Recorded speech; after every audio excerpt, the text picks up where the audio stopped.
സർവമായ Akhil സത്യൻ്റെ latest ഫിലിമാണ്. Christmas റിലീസാണ്. പിന്നെ story, direction, അതുപോലെ എഡിറ്റിംഗ് മൂന്നും ചെയ്തിരിക്കുന്നത് അഖിലാണ്. അപ്പോൾ നമുക്ക് സിനിമ എങ്ങനെയുണ്ടെന്ന് നോക്കാം. Welcome to Sumi talkies.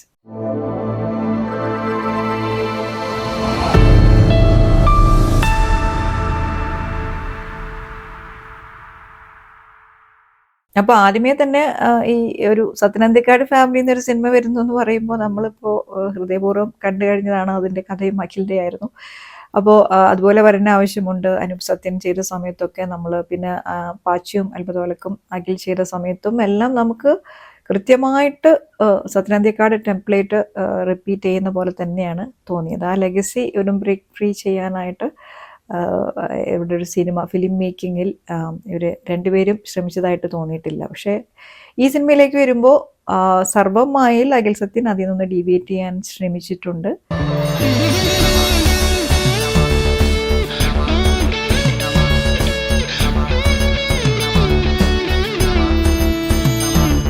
സ്ക്രിപ്റ്റും കാര്യങ്ങളിലൊക്കെ ക്യാരക്ടേഴ്സിനനുസരിച്ചുള്ള ഒരു കണ്ടംപററി ഫീലൊക്കെ കൊണ്ടുവരാൻ ശ്രമിക്കുന്നുണ്ട്. പക്ഷേ കുറച്ചങ്ങ് ക്യാരക്ടേഴ്സ് തുടക്കത്തിൽ ഇപ്പോൾ നമ്മൾ ജനാർദ്ദനെയും അതുപോലെ രഘുനാഥ് പലേരിനെയൊക്കെ കാണിക്കുമ്പോൾ അവരൊക്കെ പറയുന്ന ഡയലോഗ്സിലൊക്കെ, പ്രത്യേകിച്ചും ജനാർദ്ദനെയൊക്കെ ഒരു കുറച്ചും കൂടെ ഒന്ന് ലിഫ്റ്റ് ചെയ്തിട്ടുള്ള ഒരു ക്യാരക്ടറാണ് കൊടുത്തിരിക്കുന്നത്.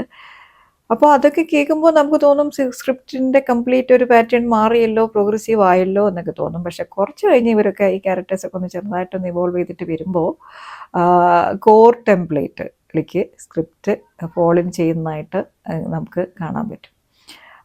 അപ്പോൾ അത് ഒരു എന്താ പറയുക, അതിൽ നിന്നൊരു കംപ്ലീറ്റ് ആയിട്ടുള്ളൊരു ഫ്രീഡം വന്നിട്ടില്ല എന്നാണ് ഞാൻ പറയാൻ ഉദ്ദേശിച്ചത്. പിന്നെ ഈ സിനിമയിൽ പിന്നെ ഏറ്റവും ഇൻട്രസ്റ്റിംഗ് ആയിട്ടുള്ള എലമെൻറ്റ് ഡെഫിനറ്റ്ലി ഇതെന്താണ് ഈ സിനിമയുടെ ജോൺട്ര എന്ന് ചോദിച്ചു കഴിഞ്ഞിട്ടുണ്ടെങ്കിൽ പിന്നെ ഹൊറർ ഫാൻറ്റസി അങ്ങനെയൊന്നും തോന്നിയില്ല കേട്ടോ. കാരണം ഹൊററൊന്നും ഇല്ല.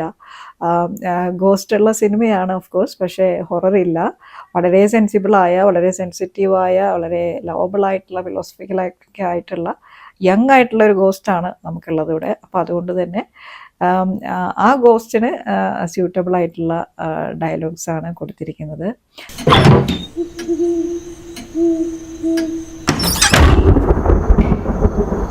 അടുത്ത ഒരു ഹൈപ്പ് എന്ന് പറയുന്നത് സിനിമയുടെ പിന്നെ നിവിൻ പോളിയുടെ കംബാക്ക് ആണല്ലോ. നിവിൻ പോളിനെ നമ്മളിപ്പോൾ ലേറ്റസ്റ്റ് ആയിട്ട് കണ്ടത് ഫാർമ എന്ന് പറഞ്ഞ വെബ് സീരീസിലാണ്. അപ്പോൾ അതിൽ കുറേ കാലം ഇനാക്റ്റീവായിട്ടിരുന്ന ഒരാളുടെ ബോഡി ലാംഗ്വേജ് അടക്കം നമുക്ക് നിവിൻ പോളിൽ കാണാൻ പറ്റുന്നുണ്ട്. സീരീസും അങ്ങനെ ഒരു നല്ല സബ്ജക്റ്റ് ആണെങ്കിലും അതിൻ്റെ ഒരു ഇമ്പാക്റ്റ് സ്ക്രിപ്റ്റിൻ്റെ ഒക്കെ കുറച്ച് വീക്കായിട്ടുള്ള സ്ക്രിപ്റ്റായിരുന്നു. അപ്പോൾ അതിൽ നിവിൻ പോളി അങ്ങനെ ഒരു സ്കോർ ചെയ്തതായിട്ട് തോന്നിയില്ല. വളരെ റെസ്ട്രെയിൻഡ് ആയിട്ടുള്ള ആക്ടിങ് ഒക്കെ ആയിരുന്നു. അപ്പോൾ ഇതിൽ വരുമ്പോൾ നിവിൻ പോളി വളരെ ചാമിങ് ആണ്, വളരെ അപ്പീലിംഗ് ആണ്. നിവിൻ പോളിക്ക് വേണ്ടി ടൈലർ മെയ്ഡ് ചെയ്ത ഒരു ക്യാരക്ടറിൽ വളരെ കംഫർട്ടബിളായിട്ട് നിൽക്കുന്ന നിവിൻ പോളിനെ തന്നെയാണ് നമ്മൾ ഈ സിനിമയിൽ കാണുന്നത്.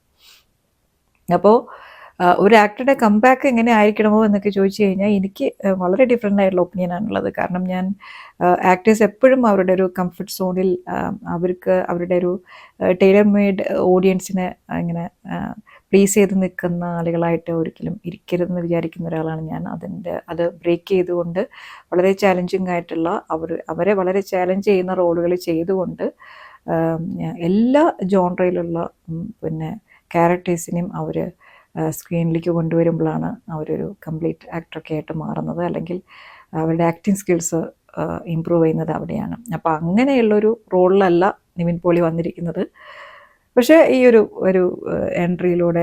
റീ എൻട്രിയിലൂടെ വീണ്ടും നിവിൻ പോളി തുടർന്ന് അങ്ങോട്ട് മലയാള സിനിമയിൽ വളരെ ഡിഫറെൻ്റായ റോളുകൾ ചെയ്യുന്ന ഞാൻ പ്രതീക്ഷിക്കുന്നു.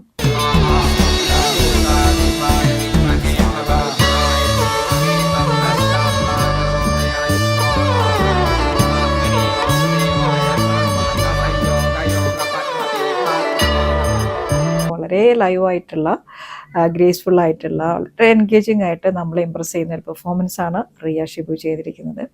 എനിക്ക് ഡയലോഗ് ഡെലിവറി ഒക്കെ ഇഷ്ടപ്പെട്ടു.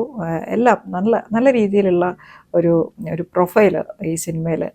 റിയ ഷിബുവിൻ്റെ ആക്ടിങ് നമുക്ക് വളരെയധികം എൻജോയ് ചെയ്യാൻ പറ്റുന്നൊരു സംഭവമാണ് ഈ സിനിമയിൽ. അപ്പോൾ ഇതൊരു ഡിസ്കവറിയാണ്. അതിനു മുൻപ് അവർ അഭിനയിച്ചിട്ടുണ്ട് എന്ന് പറയുന്നു. പക്ഷേ ഞാൻ ഇതുവരെ കണ്ടിട്ടില്ല. ഞാൻ റിയനെ ആദ്യമായിട്ടാണ് കാണുന്നത്. ഞാൻ ഇപ്പോഴാണ് ഇൻസ്റ്റയിൽ പോയിട്ട് നോക്കിയത്. അപ്പോൾ വോയിസ് റിയയുടെ തന്നെയാണെന്നാണ് എനിക്ക് തോന്നിയത്. അത് ചെക്ക് ചെയ്യാനാണ് ഞാൻ നോക്കിയത്.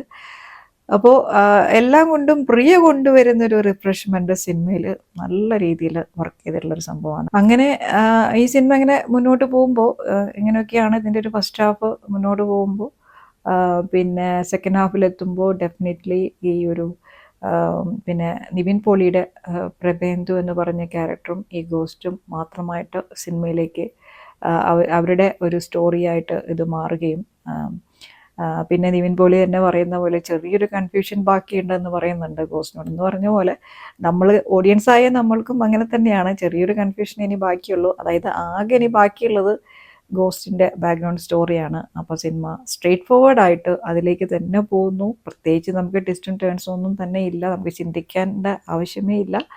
ഫീൽ ഗുഡ് എന്നൊക്കെ പറഞ്ഞാൽ ഫീൽ ഗുഡിൻ്റെ സൂപ്പർലേറ്റീവായിട്ടുള്ള സിനിമയാണ്. അപ്പോൾ അങ്ങനെ പോയി ഒരു എൻഡിലേക്ക് എത്തുന്നു. പക്ഷേ എൻഡ് കുറച്ച് വീക്കാണ്. എനിക്ക് തോന്നിയത് അഖിൽസത്തിന് എന്തായാലും ഇങ്ങനത്തെ ഒരു തീമൊക്കെ കൊണ്ടുവന്ന നിലയ്ക്ക്, ലിവിങ് ഗോസ്റ്റുകൾ നമ്മൾ കാണാത്ത തീമല്ല, മലയാള സിനിമയിൽ തന്നെ ഇഷ്ടംപോലെ മുൻപ് വന്നിട്ടുള്ള തീമാണ്. അപ്പോൾ അത് വെച്ച് നോക്കുമ്പോൾ ഇങ്ങനൊരു തീം കൊണ്ടുവരുമ്പോൾ കുറച്ച് അതൊരു അതിൻ്റെ എൻഡിലൊക്കെ കുറച്ചും കൂടി ഒരു ട്രിവിയൽ അല്ലെങ്കിൽ ഇത്രയും സ്ട്രെയിറ്റ് ആയിട്ടുള്ള ഒരു എൻഡിലേക്ക് കൊണ്ടുപോകാതെ ചെയ്തിരുന്നെങ്കിൽ എന്ന് എനിക്ക് എന്താ പറയുക, എനിക്കങ്ങനെ തോന്നി ഈ സിനിമ കണ്ടപ്പോൾ. പക്ഷേ എൻഡിൽ വേറൊരു പ്രശ്നമുള്ളത്, എൻഡിൽ നിന്ന് നമ്മൾ സിനിമ റിവൈൻഡ് ചെയ്ത് കഴിഞ്ഞാൽ ഈ സിനിമയിലെ ഒരുപാട് സത്യം പറഞ്ഞാൽ സിനിമയുടെ മൊത്തം സ്റ്റോറി നമുക്ക് വേറെ രീതിയിൽ നമുക്ക് അനലൈസ് ചെയ്യേണ്ടി വരും. അപ്പോഴാണ് ഞാൻ ഈ സിനിമയുടെ ടൈറ്റിൽ സിനിമയുമായിട്ട് കണക്ട് ചെയ്തത്. സർവമായാണല്ലോ, പിന്നെ അതൊക്കെ ജസ്റ്റിഫൈഡ് ആയിട്ട് വരുമായിരിക്കും എന്ന് വിചാരിക്കുന്നു. അപ്പോൾ അങ്ങനെ ഒരു സിനിമയാണ്. അപ്പോൾ മൊത്തത്തിൽ ഈ സിനിമയെ കുറിച്ച് പറയുകയാണെങ്കിൽ എനിക്ക് അങ്ങനെ ഓക്കെ ആണ് സിനിമ. ഫീൽ ഗുഡ് സിനിമകൾ ഇഷ്ടപ്പെടുന്ന ഫാമിലി ഓഡിയൻസിന് വേണ്ടിയിട്ട് ടൈലർ മെയ്ഡ് ചെയ്തിട്ടുള്ള സിനിമയാണ്. അവർക്ക് തീർച്ചയായിട്ടും ഇഷ്ടപ്പെടും. അല്ലാതെ പ്രത്യേകിച്ച് വേറെ എന്തെങ്കിലും ഈ സിനിമയിൽ അങ്ങനെ ഉണ്ടെന്ന് തോന്നിയില്ല. പിന്നെ ആക്ടേഴ്സിൻ്റെ കാര്യം പറയുകയാണെങ്കിൽ ഒബ്വിയസ്ലി എല്ലാവരും നീറ്റ് ആക്ടിങ് ആണ്. അവർക്ക് അങ്ങനെ ആക്ട് ചെയ്ത് ബുദ്ധിമുട്ടി വളരെ കാര്യമായിട്ട് ഇതാക്കേണ്ട ഒരു സംഭവം ഈ സിനിമയിലില്ല. അപ്പോൾ രഘുനാഥ് വലേരി ഉണ്ട്. മൂപ്പര് ശരിക്കും പറഞ്ഞാൽ ആദ്യം ഞാൻ പറഞ്ഞതിന് ശേഷം പിന്നെ ഒരു ടെംപ്ലേറ്റിൻ്റെ പാർട്ടായിട്ട് പിന്നെ നമ്മൾ കാണുന്ന പഴയ നോസ്റ്റും കാര്യങ്ങളും സെൻറ്റിമെൻറ്റ്സും ഒക്കെ വരുന്നുണ്ട്. പിന്നെ ജനാർദ്ദനാണ്. ജനാർദ്ദൻ ഒരു ഡിഫറെൻ്റ് ആവാൻ ശ്രമിച്ച ഒരു ക്യാരക്ടറാണെങ്കിലും ആ ക്യാരക്ടറിനും കുറച്ച് കഴിയുമ്പോൾ ഇതേപോലെയുള്ളൊരു സംഭവം വരുന്നു. അൽത്താഫ് വരുന്നുണ്ട്. അൽത്താഫ് ഈ നേരത്തെ നിവിൻ്റെ കാര്യം പറഞ്ഞ പോലെ വളരെ കംഫർട്ടബിൾ ആയിട്ടുള്ള സോണിലാണ് നിൽക്കുന്നത്. അതുകൊണ്ട് വളരെ ഓർഗാനിക് ആയിട്ടാണ് നമുക്ക് അൽത്താഫിനെ ഫീൽ ചെയ്യുന്നത്. വളരെ ചെറിയൊരു റോളാണ്. ക്യാമിയോയിൽ പിന്നെ അൽഫോൻസ് പുത്രൻ വരുന്നുണ്ട്, പ്രിയ വാര്യർ വരുന്നുണ്ട്. അവരൊക്കെ ചെറിയ റോളുകളിൽ വരുന്നുണ്ട്. പിന്നെ അജു വർഗീസ്, നിവിൻ പോളി, അവരുടെ കോംബോ എന്നൊക്കെ പറയുന്നത് കുറച്ച് റിഫ്രഷിംഗ് ആണ്. അതായത് നമ്മൾ കംപ്ലീറ്റ് ആയിട്ട് നമ്മൾ എങ്ങനെയാണ് ഇതിനെ വിഷ്വലൈസ് നമ്മൾ ഇമാജിൻ ചെയ്യുന്നത് അല്ലെങ്കിൽ ഇങ്ങനെ ആയിരിക്കും എന്നൊക്കെ വിചാരിച്ച് അതിൽ നിന്ന് ഒരു ഡിബേറ്റ് ചെയ്തിട്ടുള്ള ഒരു സംഭവം കാണാം. പിന്നെ ഇതിൽ വേറെ വരുന്നത് നമ്മളുടെ ഗോസ്റ്റ് ഫാമിലിനെ റെപ്രസെൻ്റ് ചെയ്തുകൊണ്ട് വിനീതും അതുപോലെ മേതിൽ ദേവിയൊക്കെ വരുന്നുണ്ട്. അപ്പോൾ അവരൊക്കെ ഒരു നോർമൽ സംഭവം, അങ്ങനെ കാര്യമായിട്ട് വിനീത് കുഴപ്പമില്ല വന്ന സീക്വൻസുകൾ ഉപയോഗിച്ചിട്ടുണ്ട്. പിന്നെ വേറൊരു കാര്യം പറയാനുള്ളത് ഇതിൽ പ്രീതി മുകുന്ദനെ കുറിച്ചിട്ടാണ്. അപ്പോൾ പ്രീതി നല്ലൊരു ആക്ട്രസ് ആയിട്ടാണ് പ്രീതിനെ ഞാൻ കാണുന്നത്. കാരണം പ്രീതി കിട്ടുന്ന ഒരു സ്പേസിൽ പ്രീതിയുടെ ഒരു ആക്ടിങ് സ്കിൽസ് വളരെ നീറ്റായിട്ട് ചെയ്യുന്ന ഒരു ക്യാരക്ടറാണ്. അപ്പോൾ ഇതിലൊരു ഡാൻസ് സീക്വൻസിലൊക്കെ നന്നായിട്ട് അവർ പെർഫോം ചെയ്തിട്ടുണ്ട്. നല്ല രസമായിട്ട് തോന്നി. പക്ഷേ ഈ ക്യാരക്ടറും നിവിൻ പോളും തമ്മിലുള്ള ആ ഒരു സംഭവമൊക്കെ എന്ന് പറഞ്ഞാൽ എന്താ പറയുക, ടു ഫാസ്റ്റാണ് അങ്ങനെ ഒരു കെമിസ്ട്രിയൊക്കെ. എനിവേ, അപ്പോൾ അതും സംഭവിക്കാം എന്ന് വിചാരിക്കാം. മ്യൂസിക്കിൻ്റെ കാര്യം പറയുകയാണെങ്കിൽ ജസ്റ്റിൻ പ്രഭാകരനാണ്. ജസ്റ്റിൻ്റെ പിന്നെ ട്രാക്കുകൾ കൊള്ളാം, ബാക്ക്ഗ്രൗണ്ട് മ്യൂസിക്കും കുഴപ്പമൊന്നുമില്ല. ഒരു കുഴപ്പമില്ലാത്ത രീതിയിൽ വർക്ക് ചെയ്യുന്നുണ്ട് സിനിമയിൽ. ക്യാമറ ശരൺ വേലായുധനാണ്. ശരണിൻ്റെ camera is a very normal thing. ഒരു ടെംപ്ലേറ്റിനനുസരിച്ച ഒരു ക്യാമറയായിട്ടാണ് തോന്നിയത്, ക്യാമറ വർക്കായിട്ടാണ് തോന്നിയത്. ഫീൽ ഗുഡ് സിനിമകൾ ഇഷ്ടപ്പെടുന്നവർക്ക് തീർച്ചയായിട്ടും പോയി കാണാം. അതൊക്കെയാണ്. വേറൊന്നും സർവ്വമായതിനെ കുറിച്ച് പറയാനില്ല. Thank you so much for watching.